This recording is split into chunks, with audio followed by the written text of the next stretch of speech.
This is just a short lecture to give you some background information that you might like to be aware of when considering using drumming in your sessions. So we're going to cover why we use drumming or rhythm, some of the benefits of drumming, some contraindications, and the types of instruments you might like to use and some instrumental considerations. So firstly, drumming is really accessible. Anyone can play a drum.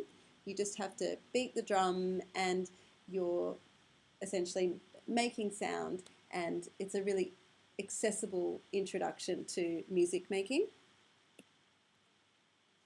Drumming provides a safe platform for engagement. People tend to feel safe playing a drum because it's so easy to play and you can create successes very quickly and build positive engagement really quickly using drums. The law of entrainment. So this is just a law of physics whereby we naturally fall into sync with the rhythms around us. So they found that when they swung two pendulums randomly next to each other, eventually those two pendulums fell into sync with each other. And this is what happens when we play rhythmically with other people, is that we naturally fall into sync with the group rhythm. So it means that we don't really have to worry about finding our sense of rhythm or working really hard, because naturally we will just fall into rhythm with the group. Life is rhythm. So our bodies are rhythmical. Our heartbeat, our respiration, the way we walk, the way we talk, our circadian rhythms, all the pulsations that are running all the time in our bodies are all rhythmical. And the way we function in the world is also rhythmical. So often we form habits and routines, patterns of behavior that just repeat themselves. And the world we live in is also rhythmical. So, cycles of day and night, and the seasonal cycles, and the lunar cycles, and the tides. So the world is, the cycles and rhythms of nature all around us. So when people come together through rhythm, often it feels really natural for people and they don't really know why, but it feels comfortable and natural to start playing rhythmically. And this is because we're biologically wired for rhythm. Some of the benefits of drumming. So drumming is a great tool for connection. So as I mentioned, the law of entrainment makes it really easy for us to come together in harmony because we just fall into rhythm with other people. And this can make us feel really connected, give us a sense of belonging and camaraderie, and it can help to combat that sense of social isolation that so many people feel, and also build positive relationships through that, the positive feelings associated with connecting through rhythm. Drumming is universal, so anyone from any background, any age group, any belief system, religion, level of skill or development can come together and play drums together, play rhythmically together. So it's a really great way to break down barriers and celebrate diversity. Drumming and rhythm can teach social skills. So in order to play together, we need to practice our skills in cooperating with other people, our communication skills, turn taking, listening. So we can really sort of foster those skills and cultivate those skills through drumming and rhythmic music. Drumming is a great way to get your body moving. It's physical exercise, so this is great for certain population groups. It exercises our coordination and fine and gross motor function. Drumming has been found to help with gait and movement control in stroke and Parkinson's patients. Drumming has also been shown to reduce stress on a genomic, hormonal and neurological level through its ability to induce alpha brainwave states and mediate the primal parts of the brain. So this is the part of the brain that's responsible for regulating stress and arousal in the body, or the fight and flight response. Drumming has also been proven to increase immune function. So Barry Bittman and colleagues found that 1 hour of group drumming increased natural killer cell production in the body. And these are the cells that help to fight viruses and cancer cells in the body. So it's great for our immune function. Drumming's a safe and easy way to start exploring emotional expression and also releasing unwanted emotions. As I mentioned, drumming regulates the primal parts of the brain. So this part of it, particularly the brainstem, is the part of the brain that's impacted by trauma, and drumming goes straight to that part of the brain and helps to repattern that part of the brain that becomes disorganized and damaged after someone's experienced trauma. So we can help to heal trauma right at the source through drumming, and also help with emotional regulation. Contraindications. So some clients can find drumming overstimulating or triggering, particularly those that are prone to psychosis, people who've experienced trauma, Alzheimer's patients, people with autism, and some other disorders. And it's particularly a problem with high intensity drumming. So often if you adjust, so you're playing low volume, slow tempo drumming, it tends to be okay for most people. But it's good to just be aware of people who might be likely to be overstimulated or triggered by the drumming. Some people are very sensitive to sound. So again, playing at a low volume can help, offering earplugs, selecting instruments that are not so loud, or adapting your instruments so that they're not so loud by putting fabric over drums, or even purchasing drums such as Remo Comfort Sound technology, which are more of a rubbery drum that's got more of a muffled or mellow sound. Hand pain and injuries. So just being aware of posture, technique, playing gently, and selecting instruments that take into account any pain or injuries, and adapting accordingly depending on what is being presented. So the types of instruments we might use, of course, we have drums. So if you're thinking of purchasing some drums, or if you're working for an organisation that's thinking of purchasing some drums, there's quite a lot to consider. So the weight of the drums, how durable they are, whether they're cleanable. So if you need to be sanitizing your drums regularly, you might want to look at a synthetic drum rather than a natural skin drum.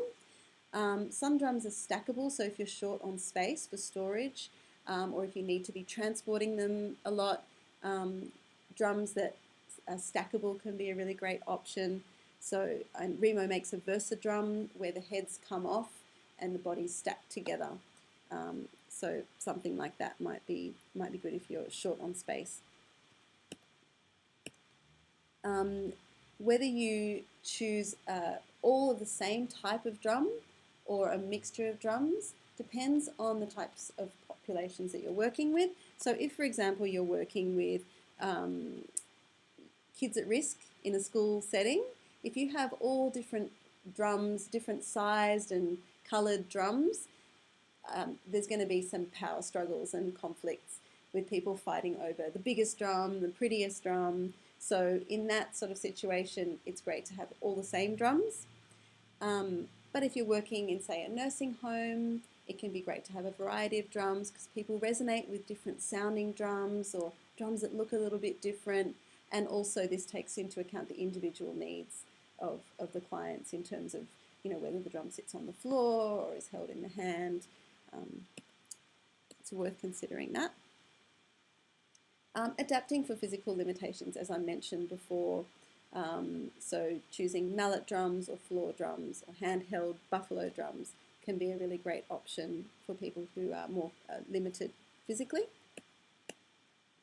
A bass drum can be a really great addition to your collection as a facilitation tool. So if you're holding a pulse on the bass drum, it can really anchor the rhythm and give people that sense of safety when they're improvising.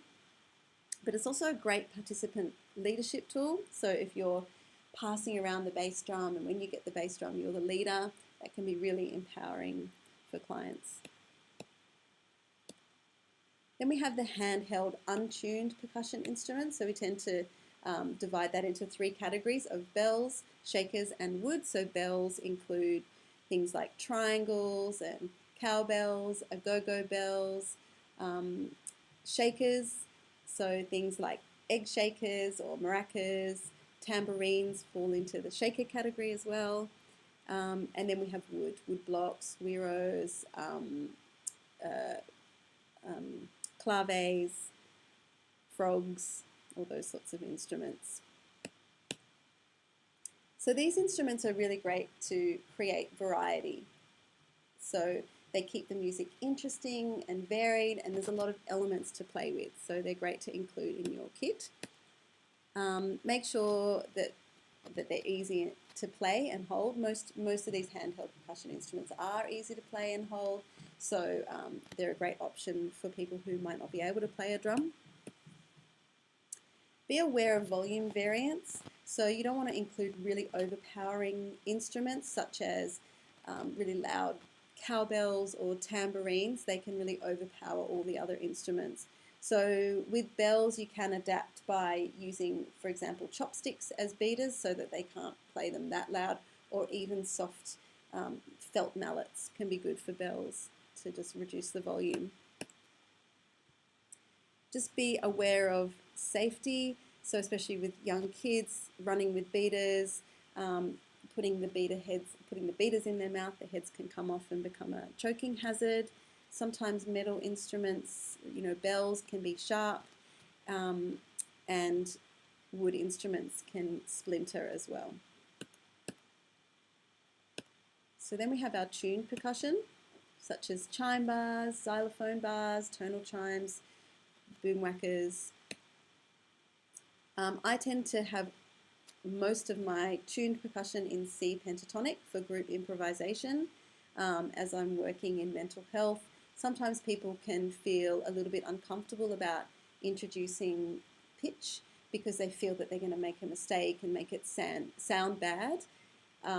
But if you assure them that with the instruments that you're using, no notes can sound bad with any other notes, no instrument can sound bad with any other instrument, then this makes people feel safe and happy to and more free to play around with the instrument. And it's great for relaxation. And as I mentioned, it's an excellent way to bring in melody and harmony in a way that people feel safe and comfortable, and it's easy. Then we have the untuned ambient percussion, such as wind chimes, rain sticks, Tibetan singing bowls, ocean drums. These are arrhythmic, so you don't need to worry about having a sense of rhythm or feeling like you need to have a sense of rhythm. You really can't get it wrong. They're great for relaxation, soundscapes, storytelling, imagery, and as I mentioned, there's no way to make a mistake, so people tend to feel really comfortable and safe exploring these instruments. And finally, we have handmade percussion and found sounds. Things like office water containers, filling a container with rice and turning it into a shaker. This encourages resourcefulness and awareness around sustainability. It's also a great creative activity to do. They can build their own instruments and decorate them and really personalize them. So it's a great art project. And another great thing about this is that you get an instrument to take home that's really got your fingerprint on it as well. So it's very personal, and you have an instrument. So that's pretty much it for the background information. So now it's time for you to do your tasks. So you can do call and response and really have a play around with different ways of doing call and response. Come up with a single rhythm to teach to the group as a platform for improvisation. Come up with some complementary rhythms to use again as a platform for improvisation, and facilitate one method of soloing. So as I mentioned in the lecture, it's great if you can fine-tune these skills and workshop how you might want to facilitate them differently, and just have a play around, see how many you can get into the time, and enjoy.